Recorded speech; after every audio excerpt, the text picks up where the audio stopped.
Hello ট্রেনিরা, আজ আমরা শিখতে যাচ্ছি cross grain cutting, oblique sawing across the grain আর সয়িং কার্ভস।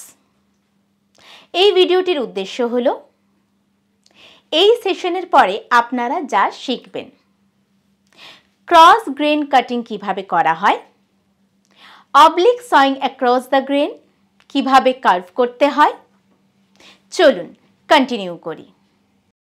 টাস্ক 3। চলুন শুরু করা যাক ট্রেস্টেলসের ওপর কাট কাটা। টুকরোটির আকার পরীক্ষা করে শুরু করুন। কাঠের টুকরোটির আকার পরীক্ষা করতে ফোল্ডিং রুল ব্যবহার করুন এবং নিশ্চিত করুন যে এর দৈর্ঘ্য, প্রস্থ এবং উচ্চতা যথাক্রমে 200 মিলিমিটার, 100 মিলিমিটার এবং 25 millimetre. Try square folding rule এবং পেন্সিল ব্যবহার করে আঁকা অনুযায়ী কাঠ চিহ্নিত করুন। ক্রস কাটা করাতের ধার তীক্ষ্ণ কিনা তা পরীক্ষা করুন। যদি না হয় এটি ধারালো করুন এবং কাটার জন্য প্রস্তুত রাখুন। প্রয়োজনে কাঠকে শক্তভাবে ধরে রাখতে আপনার হাঁটুর সাহায্য নিন। করাতটিকে 45 ডিগ্রি কোণে চিহ্নিত রেখায় ধরুন। কাটার আগে দেখে নিন করাত, কবজি, কনুই এবং কাঁধ সব একই লাইনে আছে। সমান চাপ দিয়ে করাতকে সামনের দিকে ঠেলে এবং তারপর টান নিয়ে কাট কাটার প্রক্রিয়া শুরু করুন। কাটার শেষে কাঠের বিভাজন এড়াতে করাতটি আলতোভাবে চালান। আপনি যখন কাঠের টুকরোটি কাটছেন তখন কাটা অংশটি আপনার হাত দিয়ে হালকাভাবে ধরে রাখুন। কাজ শেষ করার সময় কাঠ ফেটে যাওয়া এড়াতে আলতো করে করাত চালান।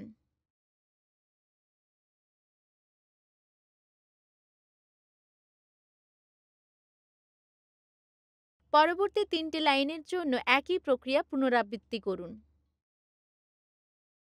আমাদের টাস্ক 3 সম্পূর্ণ হয়েছে, তাই আসুন টাস্ক 4-এ এগিয়ে যাই। টাস্ক 4, কাঠের তির্যক কাটা। আসুন ফোল্ডিং রুল দিয়ে কাঠের আকার পরীক্ষা করা যাক এবং নিশ্চিত করুন যে দৈর্ঘ্য, প্রস্থ এবং উচ্চতা যথাক্রমে 200 মিলিমিটার, 20 মিলিমিটার এবং 50 মিলিমিটার আছে। বেভেল স্কোয়ার, পেন্সিল এবং ট্রাই স্কোয়ার দিয়ে স্কেচ অনুযায়ী কাঠে দাগ দিন। চিহ্নিত করার জন্য কিভাবে বিভিন্ন কোণ চিহ্নিত করতে হয় তা জানা খুব জরুরি। প্রোটেক্টর ব্যবহার করে 60 ডিগ্রি চিহ্নিত করতে একটি 60 ডিগ্রি কোণ তৈরি করুন এবং বেভেল স্কোয়ার দিয়ে পরিমাপ করুন। বেভেল স্কোয়ারে 25 মিলিমিটার দূরত্বে বাম দিকে 60 ডিগ্রিতে চিহ্নিত করুন এবং গভীরতা 35 মিলিমিটার হওয়া উচিত। প্রোটেক্টর ব্যবহার করে 45 ডিগ্রি চিহ্নিত করতে একটি 45 ডিগ্রি কোণ তৈরি করুন এবং বেভেল স্কোয়ার দিয়ে পরিমাপ করুন।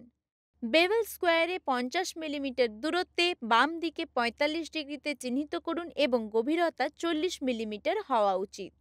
প্রোটেক্টর ব্যবহার করে 30 ডিগ্রি চিহ্নিত করতে একটি 30 ডিগ্রি কোণ তৈরি করুন এবং বেভেল স্কোয়ার দিয়ে পরিমাপ করুন।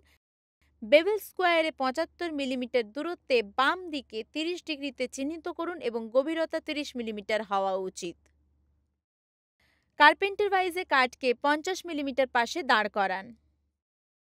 বেঞ্চ ওয়াইজে হ্যান্ডেলের সাহায্যে কাঠটি আটকে নিন। টেনেন করাতটি 60 ডিগ্রি লাইনে ধরুন এবং সমান চাপ দিয়ে 35 মিলিমিটার গভীরতায় কাটা শুরু করুন। টেনেন করাতটি 45 ডিগ্রি লাইনে ধরুন এবং 40 মিলিমিটার গভীরতায় কাটা শুরু করুন। টেনেন করাতটি 30 ডিগ্রি লাইনে ধরুন এবং 30 মিলিমিটার গভীরতায় কাটা শুরু করুন। টাস্ক 4 সম্পন্ন হয়েছে। চলুন পরবর্তী টাস্কে এগোনো যাক। টাস্ক 5, করাত দিয়ে বক্ররেখা তৈরি করা। কাঠের সমতলতা এবং সমানতা পরীক্ষা করতে ট্রাই স্কোয়ার ব্যবহার করুন। কাঠের উপরে ট্রাই স্কোয়ারটি রাখুন এবং যেখানে ভালো আলো আছে সেখানে নিয়ে যান এবং দেখুন ট্রাই স্কোয়ার এবং কাঠের মধ্যবর্তী ফাঁক থেকে কোনো গর্ত ইত্যাদির কারণে কোনো আলো আসছে কিনা এবং সব জায়গায় পরীক্ষা করতে সারা কাঠে ট্রাই স্কোয়ারটিকে ঘোরান। আমরা সমতলতার পরীক্ষা করলাম। এখন আমরা কাঠের কোণে ট্রাই স্কোয়ার রেখে পরীক্ষা করব যে এর চারদিক সমান আছে কিনা। সাথে খেয়াল রাখব যে কাঠ এবং ট্রাই স্কোয়ারের মাঝে কোনো ফাঁক আছে কিনা এবং প্রতিটি কোণ পরীক্ষা করতে সারা কাঠে ট্রাই স্কোয়ারটি ঘোরাবো। ড্রয়িংয়ে দেখানো অনুযায়ী কাঠের উভয় পাশে উইং কম্পাস, ফোল্ডিং রুল এবং সাপোর্ট পিসের সাহায্যে দাগ দিন। প্রথমত কাঠ থেকে ধুলো সরিয়ে অনুভূমিকভাবে রাখুন। দৈর্ঘ্য অনুযায়ী কেন্দ্রবিন্দু পরিমাপ করুন। উইং কম্পাসটিকে কেন্দ্রে এ তে রাখুন এবং সাপোর্ট পিসের সাহায্যে উভয় পাশে 30 মিলিমিটার ব্যাসার্ধের অর্ধবৃত্ত আঁকুন। দেখানো অনুযায়ী ডিই এবং এফ জি পর্যন্ত যোগ দিতে বিন্দু ডি এবং এফ থেকে লম্বা রেখা আঁকুন। এখন D E equals to F G equals to 25 millimetre বেধ। কাঠ যেমন ছিল তেমনই রাখুন। উইং কম্পাসটি বি বিন্দুতে রাখুন এবং গাইডলাইন অনুসারে উভয় পাশে 25 মিলিমিটার আর্কস আঁকুন, যা পি কে কে এর সাথে সংযোগ করবে। কোণ এবং পেছন উভয় পাশে কোণের বৃত্ত সম্পন্ন করুন। কে এইচ এবং পি জে লম্ব তৈরি করুন। K H equals to P J equals to 25 millimetre বেধ। উইং কম্পাসটি সি বিন্দুতে রাখুন এবং উভয় পাশে 30 মিলিমিটার আর্ক আঁকুন, যা এক্স কে জেড এর সাথে সংযুক্ত করবে। এক্স ওয়াই এবং জেড এর লম্ব রেখা তৈরি করুন।